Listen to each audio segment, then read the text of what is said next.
সুপ্রিয় দর্শক, আমি জাফর সাদিক স্বাগত জানাচ্ছি আজকের সম্পাদকীয়তে। বিচার শেষ না হওয়া পর্যন্ত আওয়ামী লীগের সকল কার্যক্রম নিষিদ্ধ করে প্রজ্ঞাপন জারি করেছে সরকার। দলটির নিবন্ধনও স্থগিত করেছে নির্বাচন কমিশন। এদিকে লীগ নিষিদ্ধের দাবিতে গত কদিনের আন্দোলনে বিতর্কিত স্লোগান এবং জাতীয় সঙ্গীত গাইতে বাধা দেওয়ার প্রেক্ষিতে তথ্য উপদেষ্টা মাহফুজ আলমের এক ফেসবুক পোস্টে সরগরম হয়ে ওঠে সামাজিক যোগাযোগ মাধ্যম। একই সময় এনসিপির কয়েকজন শীর্ষ নেতা এ বিষয়ে পোস্ট দেন এবং অফিসিয়াল বিবৃতিতে এনসিপিও যুদ্ধাপরাধের সহযোগিতার অবস্থান স্পষ্ট করার দাবি জানায়। অন্যদিকে আওয়ামী লীগ নিষিদ্ধের আড়ালে নাটক হচ্ছে দাবি করে সব জায়গা থেকে বিএনপিকে বাদ দেওয়ার চেষ্টা চলছে বলে মন্তব্য করেছেন বিএনপি নেতা মির্জা আব্বাস। প্রাসঙ্গিক বিষয় নিয়ে আজকের সম্পাদকীয় যুদ্ধাপরাধের দায়, আর এ নিয়ে আলোচনার জন্য আমাদের সঙ্গে উপস্থিত আছেন ব্যারিস্টার মীর মোহাম্মদ হেলাল উদ্দিন, কেন্দ্রীয় সহ সাংগঠনিক সম্পাদক বিএনপি, ফয়েজ আহমদ, প্রধান উপদেষ্টার সিনিয়র সহকারী প্রেস সচিব, এবং দেলওয়ার হোসেন, সহকারী সেক্রেটারি, ঢাকা মহানগর দক্ষিণ, বাংলাদেশ জামায়াত ইসলামী। দর্শক, আপনারাও এই আলোচনায় অংশ নিতে পারেন। এর জন্য আপনাদের ফোন করতে হবে টেলিভিশনে দেখানো নম্বর, এছাড়া ফেসবুকের মাধ্যমে আপনাদের মন্তব্য পাঠাতে পারেন। আলোচনা শুরুতে জানিয়ে দেব এখনকার প্রধান শিরোনামগুলো। এবার আওয়ামী লীগের নিবন্ধন স্থগিত করল ইসি। দিনভর বৈঠকের পর সিদ্ধান্ত, কার্যক্রম নিষিদ্ধ করে প্রজ্ঞাপনের নির্দেশনা বাস্তবায়ন করবে স্বরাষ্ট্র মন্ত্রণালয়। দেশ লুটে খেতে বিএনপিকে নিধনের ষড়যন্ত্র চলছে, অভিযোগ মির্জা আব্বাসের। বললেন, অন্য কারো উদ্দেশ্য বাস্তবায়ন করছে অন্তর্বর্তী সরকার।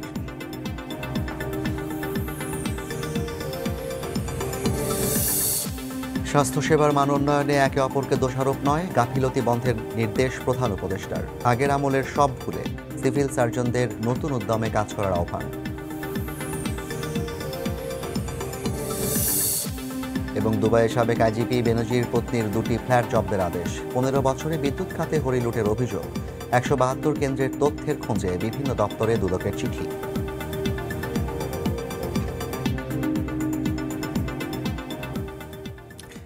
দেলোয়ার ভাই, আলোচনা আপনাকে দিয়ে শুরু করতে চাই, কারণ প্রাসঙ্গিকভাবে মনে হচ্ছে জামায়াত ইসলামীর উপর যে অভিযোগগুলো সাম্প্রতিক সময়ে আসছে সেগুলোর ব্যাখ্যা করার একটা জায়গা আপনার তৈরি হবে। প্রথমত হচ্ছে, আওয়ামী লীগ নিষিদ্ধ হয়েছে। আওয়ামী লীগ নিষিদ্ধ হওয়াতে বিএনপি, জামায়াত থেকে শুরু করে আওয়ামী বিরোধী সমস্ত, ফ্যাসিবাদ বিরোধী সমস্ত শক্তি খুশি হয়েছে এবং আজকে নিবন্ধনও মানে স্থগিত করেছে নির্বাচন কমিশন। আওয়ামী লীগ নিষিদ্ধ বলতে তাদের কার্যক্রম নিষিদ্ধ হয়েছে বিচার চলাকালীন সময় পর্যন্ত। কিন্তু এই নিষিদ্ধ করার জন্য এনসিপির নেতৃত্বে একটা দাবি উঠেছিল এবং আন্দোলন করা হয়েছে। সেখানে দলমত নির্বিশেষে অনেকেই যুক্ত হয়েছেন। দলীয়ভাবে বিএনপির যুক্ত হওয়ার কোনো প্রমাণ পাওয়া যায়নি, তবে জামায়াত এবং অন্যান্য দলের বেশ অংশগ্রহণ ছিল। শাহবাগে একটি স্লোগান উঠল, গোলাম আজমের বাংলায় আওয়ামী লীগের ঠাঁই নেই। এবং এই স্লোগানের পরদিন বোধ হয় জাতীয় সঙ্গীত গাওয়ার সময় কিছু মানুষ জাতীয় সঙ্গীত গাইতে বাধা প্রদান করলো। সব মিলিয়ে এটি নিয়ে মাহফুজ আলম ফেসবুকে পোস্ট দিলেন যে এই ধরনের কার্যক্রমের বিপক্ষে তার অবস্থান, এবং এনসিপির বেশ কয়েকজন নেতা পোস্ট দিলেন। এবং এর পরপরই আমরা দেখলাম মাহফুজ আলমকে ব্যক্তিগতভাবে আক্রমণ করে বিভিন্ন পোস্ট দেওয়া হচ্ছে, তার ব্যক্তিগত আক্রমণ করে বিভিন্ন কথা বলা হয়েছে। এবং তাদের অনেকেরই ফেসবুক প্রোফাইল ঘেটে আমরা দেখতে পেয়েছি তারা জামায়াত ইসলামী কিংবা ইসলামী ছাত্র শিবিরের রাজনীতির সাথে জড়িত। তামিরুল মিল্লাত মাদ্রাসা, যেটি ইসলামী ছাত্র শিবিরের একটা অন্যতম ঘাঁটি বলা যায়, যেখানে অনেক কর্মী এবং নেতা আছে, সেখানে মাহফুজ আলমের নামে গরু জবাই করা হলো এবং সেখানে ভোজ করা হলো আওয়ামী লীগ নিষিদ্ধ হওয়ার পর খুশিতে উল্লাসে। এই বিষয়গুলোকে আপনি কিভাবে দেখছেন? এটি কি জুলাই অভ্যুত্থানের যে চেতনা, যেই স্পিরিট, সেটিকে নষ্ট করছে কিনা? ধন্যবাদ জাফর সাদিক ভাই আপনাকে, আর সাথে আজকের অনুষ্ঠানে যারা বিজ্ঞ আলোচকবৃন্দ আছেন তাদেরকেও আন্তরিকভাবে সালামে অভিনন্দন জানাচ্ছি। পাশাপাশি সময় টেলিভিশনের দর্শক যারা এখন যারা দেখছেন এবং সামনেও যারা দেখবেন তাদের সবাইকে আমার পক্ষ থেকে আন্তরিক সালাম এবং অভিনন্দন। আসসালামু আলাইকুম রহমতুল্লাহ। আপনি যে বিষয়টি বলেছেন যে মাহফুজ আলমের যে স্ট্যাটাস, আমি প্রথমে বলতে চাই যে মাহফুজ আলম বর্তমান অন্তর্বর্তীকালীন সরকারের একজন উপদেষ্টা। উপদেষ্টার জায়গা থেকে রাজনৈতিক বক্তব্য দেওয়ার সুযোগ নেই। তিনি তো কোনো রাজনীতি দল করেন না, সুতরাং রাজনৈতিক দল না করলে রাজনৈতিক বক্তব্য তার জায়গা থেকে দেওয়াটা এটা প্রাসঙ্গিক না। 2 নম্বর হলো, এখানে আপনি বলেছেন যে আন্দোলনটা আওয়ামী লীগকে নিষিদ্ধ করার জন্য শাহবাগে যে আন্দোলনটা গড়ে উঠেছিল, এটা দলমত নির্বিশেষে মানে ছাত্র জনতার আন্দোলন। এখানে স্পেসিফিকভাবে কোনো রাজনৈতিক সংগঠন সেখানে অংশগ্রহণ করেন নাই। সবাই সবার মতো করে সেখানে তার নিজ দায়িত্বে সেখানে অংশগ্রহণ করেছেন। সেই জায়গায় কে বা কারা একটা স্লোগান দিল, এর দায়িত্ব তো কোনো রাজনৈতিক সংগঠনের উপরে এসে বর্তায় না, কারণ কোনো রাজনৈতিক ব্যানার দিয়ে কেউ ওখানে যান নাই। এখন কেউ যদি এখানে ষড়যন্ত্রমূলকভাবে এই ধরনের কোনো কথা বলে থাকে, এই দায়িত্ব আসলে কোনো রাজনৈতিক সংগঠনের উপর যায় না। 2 নাম্বার হলো এখানে যে বিষয়টি আসছে যে জাতীয় সঙ্গীত। জাতীয় সঙ্গীতের বিষয়টা এখানে অনেকগুলো ইসলামী দল সেখানে অংশগ্রহণ করেছিল। বাই নেমে না, বাট মানে বলা যায় একজন ছাত্র জনতার কাতারে সকল শ্রেণী পেশার মানুষ এখানে যুক্ত হয়েছিল। এখানে জাতীয় সঙ্গীত গাওয়ার ক্ষেত্রে কারা বিরোধিতা করলো, কারা এখানে বাধা দিল, এটা আমার কাছে স্পষ্ট নয়। এটি যদি স্পষ্ট হয়, কেউ যদি প্রমাণ করতে পারে, অবশ্যই তার বিরুদ্ধে তিনি দায়ী থাকবেন এবং তার বিরুদ্ধে শাস্তিমূলক ব্যবস্থা হবে। আমি আমার দলের পক্ষ থেকে এটুকু বলতে পারি, আমরা জাতীয় সঙ্গীতের ব্যাপারে আমাদের কোনো দ্বিমত নেই। আমরা জাতীয় সঙ্গীত যেটি আছে সেটার সাথে আমরা একমত, সেটাকে ওন করি আমরা, শুধু এটার সাথে আমাদের দ্বিমতের কোনো প্রশ্নই ওঠে না। আপনারা জাতীয় সঙ্গীতের ব্যাপারে কোনো দ্বিমত নেই, কিন্তু সেটি তো আপনাদের দলীয়ভাবে স্পষ্ট করে বিবৃতি এসেছে কিনা, কিংবা ৭১ প্রশ্নে আপনাদের দল থেকে এখনো মাহফুজ যেটি দাবি করেছেন যে পাকিস্তান পন্থা বাদ দিতে হবে, যুদ্ধ অপরাধের সহযোগীরা এখনো ক্ষমা চায়নি, এই বিষয়ে কিন্তু তিনি লিখেছেন। তাহলে এই বিষয়ে আপনার বক্তব্য কি হবে? আসলে এই বিষয়ে আমাদের নেতৃবৃন্দ, আমাদের আমির জামাত খুব স্পষ্ট বক্তব্য অনেক আগে থেকেই দিয়ে আসছে। আমার দলও অনেক আগে থেকে এই ব্যাপারে খুব স্পষ্ট বক্তব্য দিয়ে আসছে। আমাদের আমির জামাতের এই ব্যাপারে তার যে সাক্ষাৎকার এবং তার বিভিন্ন বিবৃতিগুলো যদি আপনারা পড়ে থাকেন, তাহলে সেখান থেকে কিন্তু এই বিষয়টা একটা স্পষ্ট হয়ে যায়। প্রথম কথা হলো, এটি একটা মীমাংসিত ইস্যু। 1900 স্বাধীনতা পরবর্তী সময় 1974 সালে সিমলা চুক্তির মধ্য দিয়ে যেই সেখানে যারা চিহ্নিত যুদ্ধ অপরাধী ছিল তাদেরকে পাকিস্তানে পাঠিয়ে দিয়ে, অর্থাৎ বন্দি বিনিময়ের মাধ্যমে যে চুক্তিটি সম্পাদিত, সেখান দিয়ে কিন্তু এটা ঘটনা হচ্ছে। এর পরবর্তী সময় তখনকার সময় যিনি রাষ্ট্র ক্ষমতায় ছিলেন, বাকি সবাইকে তিনি ক্ষমা করে দিলেন। মানে তার মানে এই বিষয়টা একদম মীমাংসিত ইস্যু। রাষ্ট্রপ্রধান ক্ষমা করেছেন, কিন্তু যারা যুদ্ধ অপরাধে সহযোগিতা করেছিলেন তারা কি ক্ষমা চেয়েছিলেন? ফেসিবাদী খুনি হাসিনা সরকার বিগত 16 বছর ধরে এই একটা ইস্যুতে বারবার কথা বলার কারণে, দেশের মানুষকে বিভক্ত করার কারণে, এই এক ইস্যুতে তিনি কিন্তু বাংলাদেশের ফেসিবাদ কায়েম করেছিলেন এবং দেশের মানুষ কিন্তু এটাকে মেনে নেয় নাই। তার এই ইস্যুটাকে দেশের মানুষ মেনে নেয় নাই, যার কারণে কি হলো, একটা পর্যায়ে শেখ হাসিনা সরকারের বিরুদ্ধেও কিন্তু আন্দোলন করে ছাত্রদের। এবং বুঝতে পেরেছি। আমরা জুলাই জাস্ট খালি এতটুকু একটা প্রশ্ন করতে চাই। আপনি বলছেন যে বিষয়টি ভালো না, ফ্যাসিবাদী একটা কায়দায় শেখ হাসিনা আমি মনে কাজটি করি করেছে, যে অনেক কিন্তু লড়াই সংগ্রাম যদি এবং কেউ সমালোচনা করলে তাকে হত্যার হুমকি দেওয়া হয়, এবং তাদের অনেককে আমরা দেখি তারা জামায়াত শিবিরের কর্মী, কিংবা তাদের ফেসবুক পোস্টে সমর্থনের পোস্ট পাওয়া যায়, তারা হত্যার হুমকি দিচ্ছে, তার নামে গরু জবাই হচ্ছে একজন উপদেষ্টার নামে, এটিকে আপনি কিভাবে দেখেন? এটিকে আপনারা দলগতভাবে কোনো ধরনের বাধা কিংবা নিষেধ করেছেন কিনা? আমি অবশ্যই মনে করি এই ধরনের কাজগুলো নিন্দনীয়।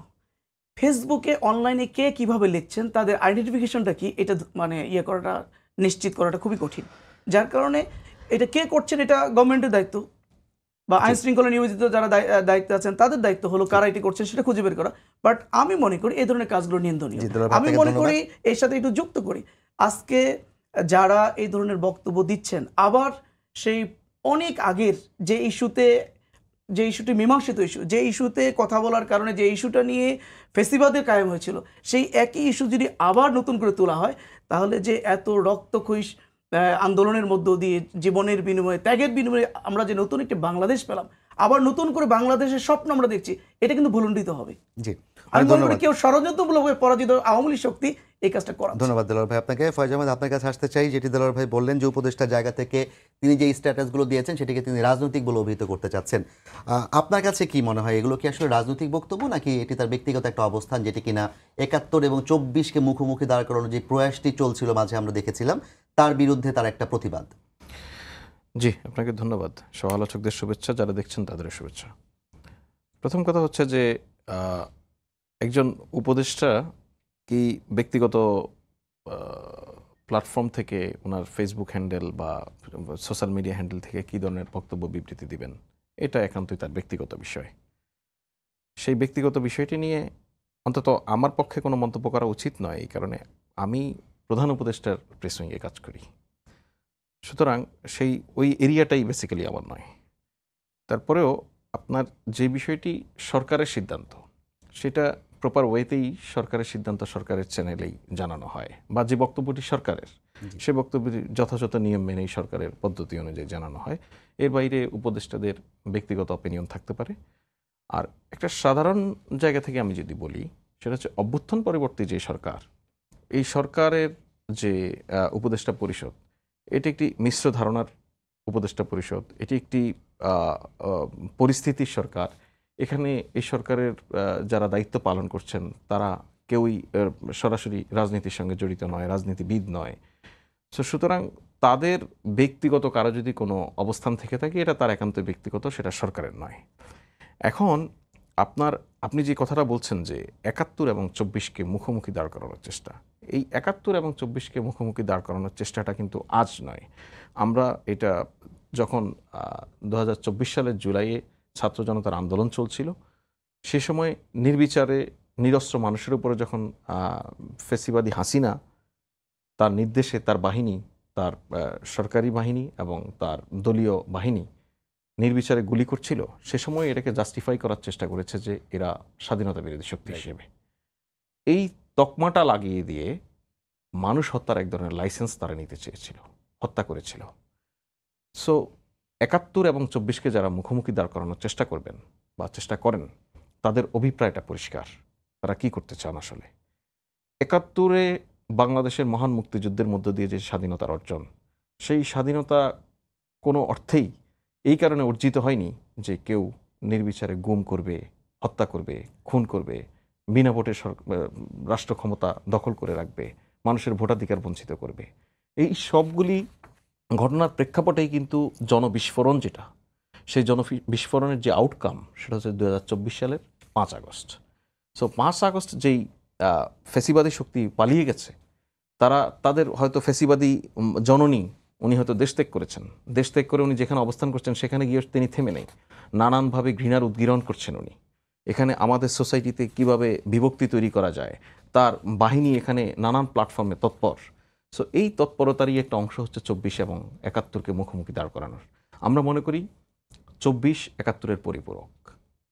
২৪ হয়েছে শুধু ৭১-এ ব্যক্তি স্বাধীন বাংলাদেশ সার্বভৌমত্ব নিয়ে বাঁচার যে অভিপ্রায়, সেই অভিপ্রায়কে বাঁচিয়ে রাখার জন্যই যখন বাংলাদেশের স্বাধীনতার সার্বভৌমত্ব ভুলুণ্ঠিত হচ্ছিল, বাংলাদেশ কারোর জন্য রাজ্যে পরিণত হচ্ছিল, বাংলাদেশের মানুষ যেই মুক্তির সন্ধান করেছিল ১৯৭১ সালে বা তার পূর্ববর্তী সময় ধরে, সেই স্বাধীনতা যখন মানুষের কেড়ে নেওয়া হয়েছে, সেই স্বাধীনতাকে আবার ফিরিয়ে দেওয়ার জন্য যে আন্দোলন, সেটা ২৪-এর অভ্যুত্থান। সুতরাং কোনো অবস্থাতেই ৭১ এবং ২৪কে মুখোমুখি দাঁড় করানোর কোনো সুযোগ নেই। এই দাঁড় করানোর যারা চেষ্টা করে, তারা একটি ষড়যন্ত্রের অংশ মাত্র, এর বাইরে কিছু নয়। এবং কেউ যদি ২৪-এর আন্দোলনকে ৭১-এর সাথে তুলনা করে ২৪কে ভয়াবহ হিসেবে দেখাতে চায়, সেটি আসলে কিভাবে দেখবেন? দেখুন, আপনি প্রত্যেকটি ব্যাপারেরই একটি প্রক্সিমিটি থাকে। আপনি সমাজের একটি বিশৃঙ্খলা আপনার কাছে বিশৃঙ্খলা হিসেবে মনে হবে, কিন্তু আপনার পরিবারের সেই বিশৃঙ্খলাটাকে আপনার কাছে কিন্তু সমাজের বিশৃঙ্খলাকে যতটা আপনি নমনীয় করে দেখতে পারেন, পরিবারে যখন আসে সেই ঘটনা, তখন আপনার কাছে এটা খুব কঠিন মনে হয়। আপনার একটি বাজে অভিজ্ঞতা আপনার কাছে একটি বড় ঘটনা, সেটা আমার কাছে হয়তো বড় ঘটনা নয়। সুতরাং এই ইমিডিয়েট ২৪-এর ঘটনা যারা একদম প্রত্যক্ষ করেছেন, একটা বড় জেনারেশন যারা ৭১ দেখেনি, যারা এটাকে প্রত্যক্ষ করেছেন, যারা এটার ভুক্তভোগী, তাদের কাছে ইমিডিয়েটলি এটা মনে হতে পারে এটা ৭১-এর চেয়েও ভয়াবহ। ৭১-এ আমরা বহিঃশক্তির আক্রমণের শিকার হয়েছি। ২৪-এ আমরা নিজ ঘরে থাকা, এটাও বহিঃশক্তি, বাইরের শক্তি দিয়ে এই ইন্ধনে এরা টিকে ছিল, তাদের হামলার শিকার হয়েছি, তাদের অত্যাচারের শিকার হয়েছি, তাদের হাতে খুন হয়েছি। সুতরাং আবেগের কারণে কেউ যদি একদম, আমি যেটা বললাম প্রক্সিমিটি জায়গা, কেউ যদি তার নিজের সঙ্গে রিলেট করে বলে, একজন যখন ২৪-এর যোদ্ধা, ২৪-এর শহীদ, তার পরিবার যেমন, তার সন্তান হারানোর বেদনা যেমন, ৭১-এর শহীদের কাছে তার মা বাবার কাছে তারও সন্তান হারানোর বেদনা কিন্তু একই রকম।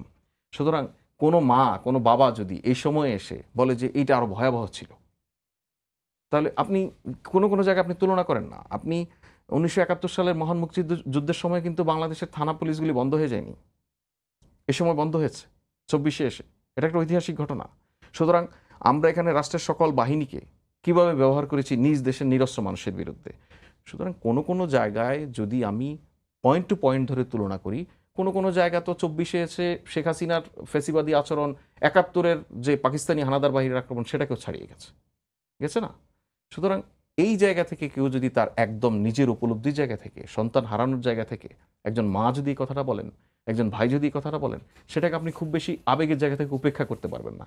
কিন্তু কোনো অবস্থাতেই ২৪-কে ৭১ দিয়ে তুলনা, এই জিনিসটা লজিক্যাল না। লজিক্যাল না বলছি আমরা এই কারণে যে ২৪টা ৭১-এর পরম্পরা। আসলে ৭১-এ যে স্বাধীনতা আমরা চেয়েছিলাম, সেটা অপূর্ণ ছিল বলে একটি ২৪ হয়েছে, না হলে হতো না। অনেক ধন্যবাদ ফায়াদ ভাই আপনাকে। হেলাল ভাই, অনেকক্ষণ পর আপনার কাছে আসতে পারলাম। বিষয় হচ্ছে আওয়ামী লীগ নিষিদ্ধ হওয়াতে বিএনপি সবচেয়ে খুশি, এমন মন্তব্য বিএনপি নেতাদের কাছ থেকে এসছে। কিন্তু আমি এখানে বসে অনেককেই প্রশ্ন করেছি যে আওয়ামী লীগ নিষিদ্ধের ব্যাপারে আপনাদের অবস্থান কি? অবস্থান কিন্তু কেউই আসলে সেভাবে পরিষ্কার করেন নাই যে বিএনপির কোনো দাবি, বরঞ্চ বলেছে এটা জনগণ এবং সরকার চিন্তা করবে।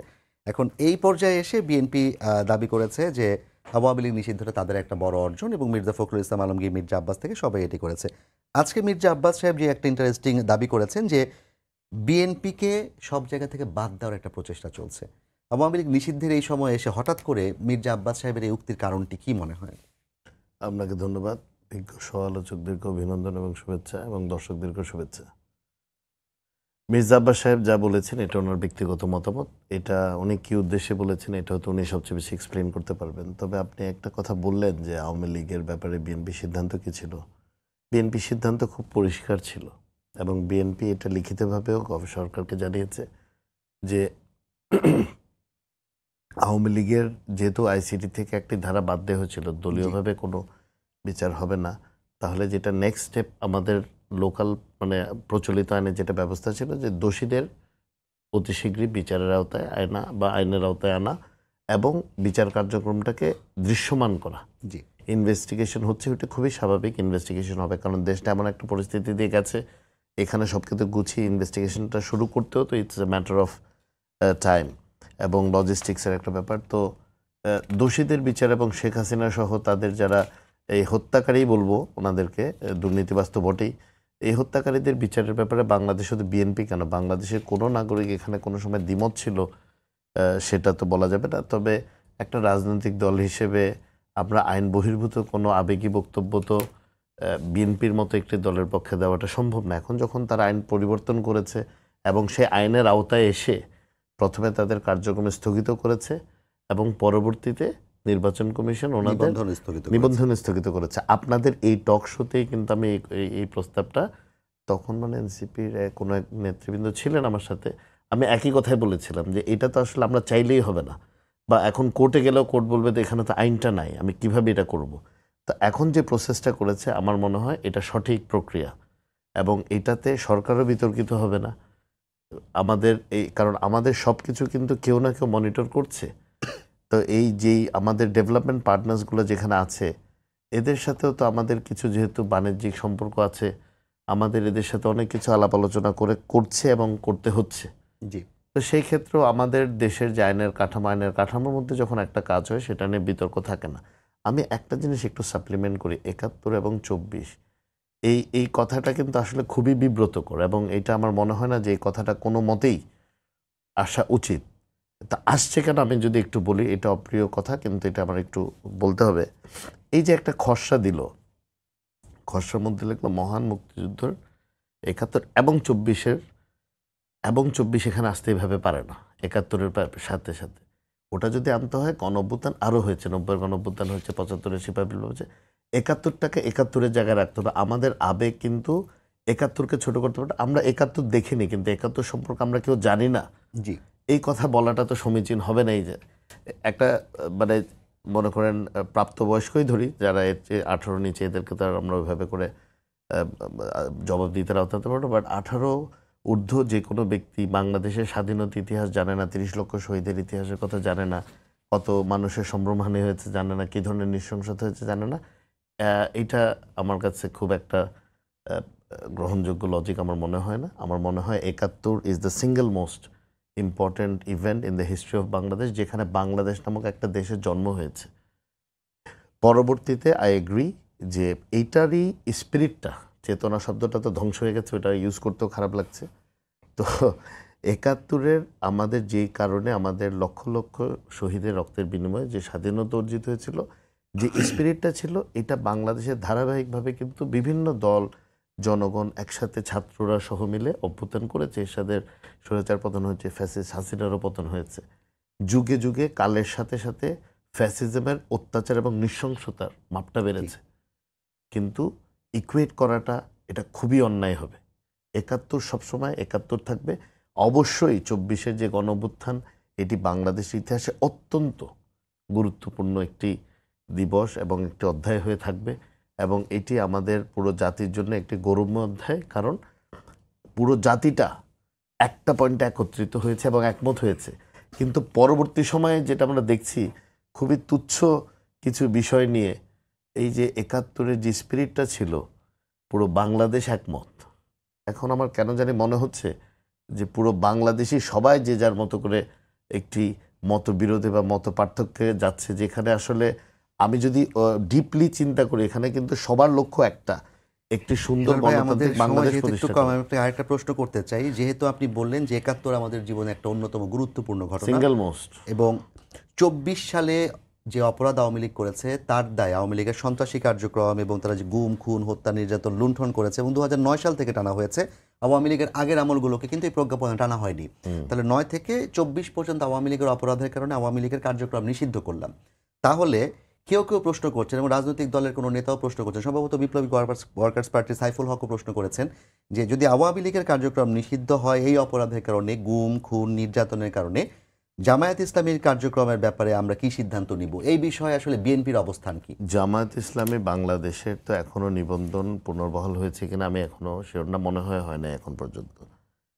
আমরা যেভাবে বলছি যে আওয়ামী লীগ রাজনৈতিক দল হিসেবে যে অপরাধগুলো করেছে ৭১-এর, এবং তারা এটার জন্য ক্ষমা চাইতে হবে রাজনৈতিক দল হিসেবে, এবং তাদেরকে অবশ্যই বিচারের আওতায় আসতে হবে। তো ৭১-এর যে ঘটনা ঘটেছে এটার ব্যাপারেও তো মানুষে হয়তো একটা এরকম আশা করতে পারে যে একটা ফর্মাল অ্যাপোলজি, যে হ্যাঁ it was a bad incident, bad decision, এটা একটা অপরাধ সংগঠিত হয়েছে এই জন্য। এবং আমার মনে হয় না এই যারা এখন এই রাজনীতির সাথে যুক্ত অধিকাংশই কিন্তু সেই সময় রাজনীতি করেছে বলে আমার মনে হয় না। না, সেই বয়স এখন আসলে এখন নেই টিকে থাকার অনেকের। কথা না, হ্যাঁ। তো এইটাতে আমার মানে আমি জানি না রাজনৈতিক, আমি I am not going into any debate. এটা তো প্রতিষ্ঠিত যে এই ঘটনাগুলো ঘটেছিল ৭১-এ। তো একটি ঘটনা যেটা ওনারাও এখন একসেপ্ট করেন না, ওনারা যেটাকে ওন করেন না, ওনারা স্বাধীন বাংলাদেশকে ওন করেন, বাংলাদেশের স্বাধীনতা সার্বভৌমত্বকে ওন করেন, বাংলাদেশের জাতীয় পতাকাকে ওন করছেন, বাংলাদেশের জাতীয় সঙ্গীতকে ওন করছে। সেখানে এরকম একটি স্টেটমেন্ট আসলে খুব বেশি রাজনৈতিক ক্ষতি হবে এটা আমার মনে হয় না। এবং তখন ওই যে বিতর্কগুলো ওনারা বারবার তুলছেন, তাহলে এইটা নতুন প্রজন্মের যারা জামাত ইসলামী বাংলাদেশের রাজনীতির সাথে জড়িত হচ্ছেন, আমার মনে হয় তারা এটার থেকে কিছুটা স্বস্তি পেতে পারেন। জি, অনেক ধন্যবাদ হেলাল ভাই। ফয়েজ ভাই, হেলাল ভাই যে কথাটি বললেন যে বিএনপি কোনো অনৈতিক দাবি নিয়ে আসলে আন্দোলন করতে পারে না, আওয়ামী লীগ নিষিদ্ধের যে প্রক্রিয়াতে এনসিপি সহ অন্যান্য ছাত্রদের আন্দোলন কিংবা জনতার যে আন্দোলন ছিল সেখানে বিএনপি এই জন্য অংশগ্রহণ করেনি। তাহলে সরকার কি আসলে একটা অনৈতিক দাবি, হেলাল ভাইয়ের কথা অনুযায়ী যে রাস্তায় যে আন্দোলন করে যে দাবিটা আদায় করা অনৈতিক হয়েছে, বলি নাই, আমি বলছি আইন, মানে আইন তখন তো আইনের বহির্ভূত, প্রভিশন হ্যাঁ। ছিল না, তো সেই নৈতিকতা জায়গায় নৈতিকভাবে তো না, অবশ্যই তারা ব্যান্ড না, হয়। আইন বহির্ভূত অনৈতিক যদি আমি বলি বলি, নাই। যদি আইন বহির্ভূত একটা দাবিতে বিএনপি যায়নি, তাহলে কি সরকার একটা আইন বহির্ভূত দাবি চাপের মুখে মেনে নিয়েছে? না, এখানে হেলাল ভাইয়ের এখানে একটু ক্ল্যারিফাই করি আমি। কোনো দলকে এক্সিকিউটিভ অর্ডারে নিষিদ্ধ করার আইন তো ছিলই। সেই ইনফ্যাক্ট যেই আইনে এখন আওয়ামী লীগের কার্যক্রম স্থগিত করা হয়েছে, বরঞ্চ ওই আইনে কার্যক্রম স্থগিত করার কোনো বিধান ছিল না, স্থগিত করার বিধানটি যুক্ত হয়েছে। আর পাশাপাশি আরেকটি আইনের সংশোধন হয়েছে, সেটি হচ্ছে আন্তর্জাতিক অপরাধ ট্রাইব্যুনাল আইন। জি, সেই আইন সংশোধন করে সেখানে দল বা যেটা আইনের ভাষায় সত্তা, সংগঠন, তাদের বিচারের বিধান যুক্ত করা হয়েছে। না, পুনর্বহাল সুতরাং- করেছে, এটা আগে ছিল, হ্যাঁ, মাঝখানে পুনর্বহাল cancel ছিল, হয়েছে, আবার হ্যাঁ, পুনর্বহাল করা হয়েছে। পুনর্বহাল করা হয়েছে। তো রাজনৈতিক দল নিষিদ্ধের ক্ষেত্রে আপনি যদি খেয়াল করেন, তাহলে 5 আগস্টের পর 8 আগস্টে সরকার গঠনের পরে ছাত্রলীগকে নিষিদ্ধ করা হয়েছে। ওই একই আইনে কিন্তু আওয়ামী লীগের কার্যক্রমকে নিষিদ্ধ করা হয়েছে।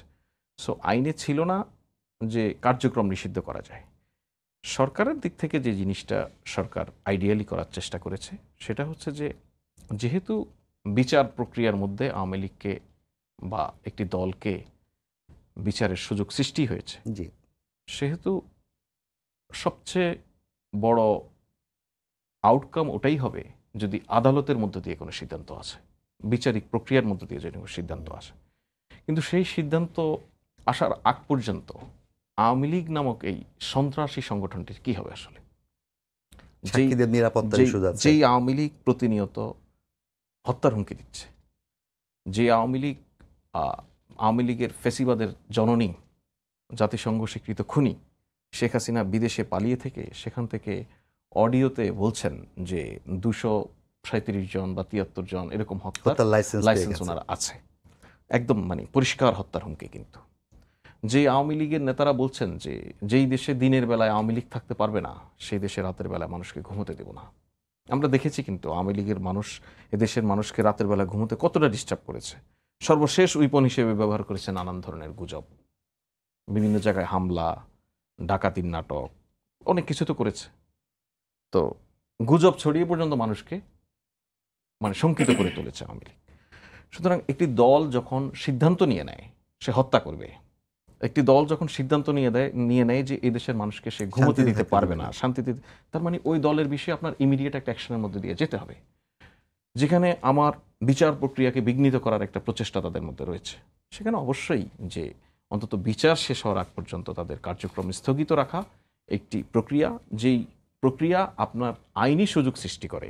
আপনি দেখুন, আপনি এই সরকারকে একটা জিনিস খুব শক্তভাবে মোকাবেলা করতে হয়, সেটা কি একই সঙ্গে একটা অভ্যুত্থান পরবর্তী মনোভাব, অভ্যুত্থান পরবর্তী সার্বিক অবস্থার ইমোশন, ডিমান্ড, এসবগুলি যেমন তাকে দেখতে হয়, একই সঙ্গে প্রচলিত যে আইন রয়েছে সেই আইনের ধারাটাকেও দেখতে হবে।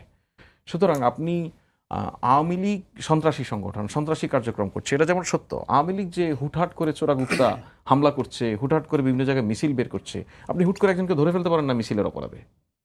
এখন তার কার্যক্রম নিষিদ্ধ আইনিভাবে, এখন আপনি তাকে ধরতে পারেন। সুতরাং এই আইন, এই তাদের কার্যক্রম স্থগিতের পর আওয়ামী লীগের any activities, any form of activities, social media সহ সব নিষিদ্ধ। Any form of social media থেকে ইন্টারনেট প্ল্যাটফর্ম, ভার্চুয়াল প্ল্যাটফর্মে যত ধরনের আছে। সুতরাং এই ধরনের কার্যক্রমে এখন আওয়ামী লীগের হয়ে যারা অংশ নেবে বা আওয়ামী লীগের যে সমস্ত লোকজন অংশ নেবে তাদেরকে আপনি একটা লিগ্যাল ফ্রেমওয়ার্কের মধ্যে নিয়ে আসতে পারবেন। এটা একটা সুযোগ সৃষ্টি হলো। জি। এই সুযোগটা কেন তৈরি দরকার হলো আমাদের জন্য? এই জাতির নিরাপত্তার জন্য, এই দেশের সার্বভৌমত্বের জন্য। আওয়ামী লীগ প্রতিনিয়ত এই দেশের সার্বভৌমত্বকে অস্বীকার করছে। আপনি যদি খেয়াল করে দেখবেন, আওয়ামী লীগের বড় বড় নেতারা, অ্যাক্টিভিস্টরা বিভিন্ন জায়গায়, বিভিন্ন বিদেশি টেলিভিশনে, বিশেষ করে ভারতের টেলিভিশনে বলছে যে আমি এখন বাংলাদেশি, আমি এটা বলতে লজ্জাবোধ করি, বাংলাদেশ আমার দেশ না।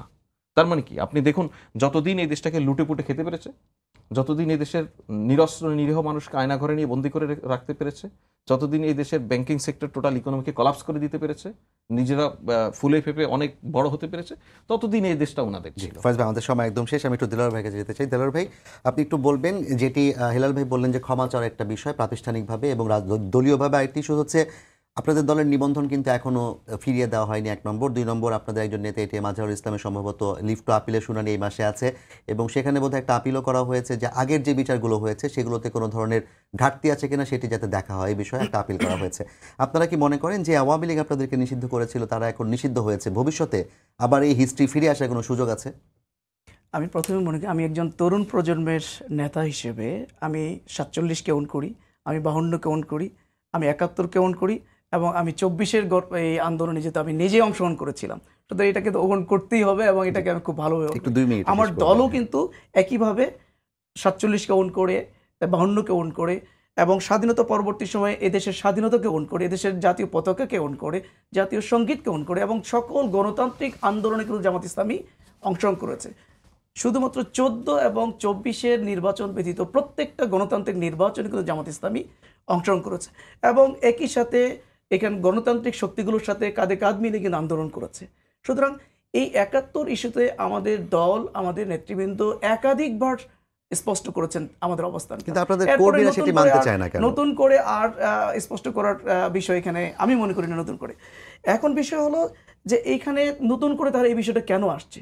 আমার ভাই বলেছেন এখানে, ফয়েজ ভাই, যে আসলে এখন আমরা 16 বছর ধরে এই আওয়ামী ফ্যাসিবাদী সরকার যে গণহত্যা চালিয়েছে, যে নির্যাতন চালিয়েছে, যে গুমের রাজনীতি শুরু করেছিল, এর বিরুদ্ধে যখন ছাত্র জনতা ফুঁসে উঠেছে, যখন তাদেরকে একটা পর্যায়ে বাংলাদেশ থেকে বিতাড়িত করেছে, তখন তারা আবার বাংলাদেশে ফিরে আসার জন্য গেম খেলতেছে।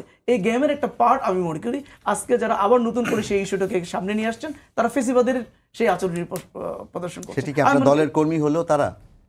যদি আপনার দলের কর্মীরাও এই কাজে যুক্ত থাকে? হ্যাঁ, যদি দলেরও কোনো কর্মী যদি আবার সেই ৭১ ইস্যু নিয়ে যদি আবার কথা বলে থাকে, আমি মনে করি সে ফেসিবাদের দোষ। কারণ ফেসিবাদী শক্তিরাই এই কাজ করেছিল।